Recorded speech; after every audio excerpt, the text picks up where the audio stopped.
O assunto agora é meio ambiente, agricultura e energia.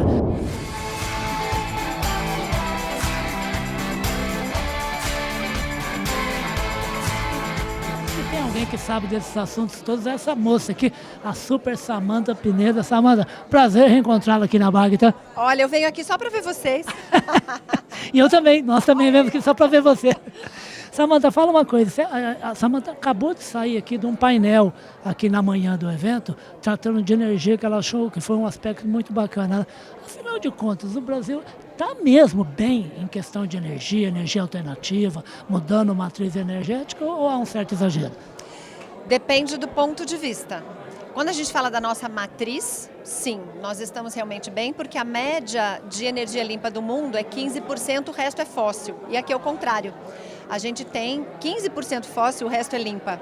Agora, quando a gente fala do Brasil se posicionar como um precursor da transição energética, cobrar dos países que usam carvão, que estão aí fomentando o uso do petróleo, que estão inclusive sofrendo por conta dessa questão da crise do petróleo, e que nós tivemos menor impacto por termos biocombustíveis, e eu estou falando de etanol, estou falando de biodiesel, biometano, hidrogênio verde. O Brasil está fraco, porque eu não vejo a gente se posicionar como esse protagonista de cobrar dos países a transição energética, de fazer com que, de fato, a gente fale de mudança climática, não só olhando questão de desmatamento, que é importante, mas que já tomamos bastante providências, mas olhando, de fato, a questão de quem queima combustível fóssil e que é o verdadeiro responsável pelas mudanças climáticas. Então, acho que nós estamos bem de matriz, mas estamos mal de posicionamento. Mas como mudar isso? Assim, concretamente falando, algum exemplo que você possa dar? Concretamente falando, vou dar vários. Primeiro ponto, a gente tem uma coisa que a gente está vendo acontecer, mas não está tendo apoio nem repercussão. O presidente da COP atual, que vai ser presidente da COP até a próxima COP, que vai ser agora no final do ano, na Turquia, ele fez o mapa do caminho da transição energética, o embaixador André Corrêa do Lago, não vejo repercussão disso no governo. Acho pouco apoiado. O Itamaraty deveria realmente olhar para essas energias lá fora e cobrar como relações internacionais, talvez falar numa taxa de carbono, por que não?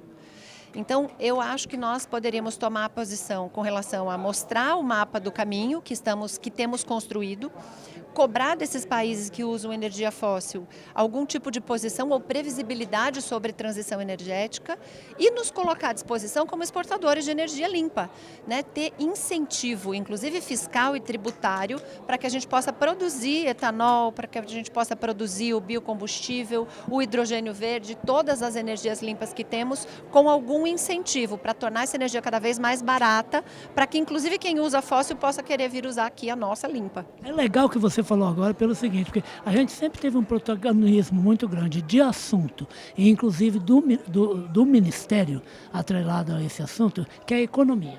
Economia, finança, ministro da Fazenda, ministro da Economia, sempre estão nos holofotes, né? E a questão ambiental é bem mais do que a economia, né? É uma coisa muito mais importante e muito maior, né? Primeiro pela própria causa, nós estamos falando de sobrevivência da humanidade.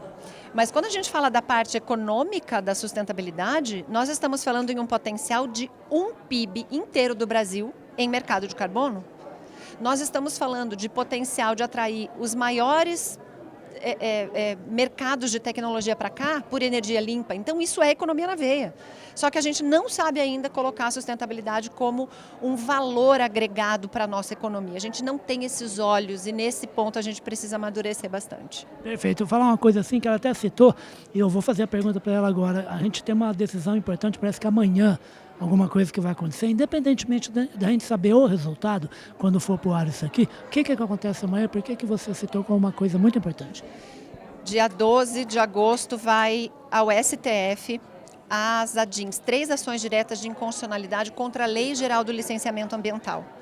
O licenciamento ambiental no Brasil é falho, burocrático, caro, não tem regra clara, é uma fonte de corrupção. E essa lei que foi aprovada no Congresso Nacional, que foi vetada, que teve os vetos derrubados no Congresso, é uma lei que traz transparência, que traz previsibilidade, que traz regra do jogo para o licenciamento ambiental, pode destravar a infraestrutura, enfim, pode destravar tudo. Só que quem vive do problema entrou com as ADINs. Temos 3 ADINs lá e essa semana vai ser julgado pelo STF. A gente espera que seja um julgamento em prol do Brasil e também do meio ambiente, porque regra clara favorece a preservação. E no nosso caso, na nossa justiça, infelizmente, né, que haja o julgamento, né, além de ter um bom resultado, né? Que haja o julgamento. Esperamos que termine, porque se ficar como marco temporal, a gente fica discutindo por anos uma questão que já era para ter sido superada, né?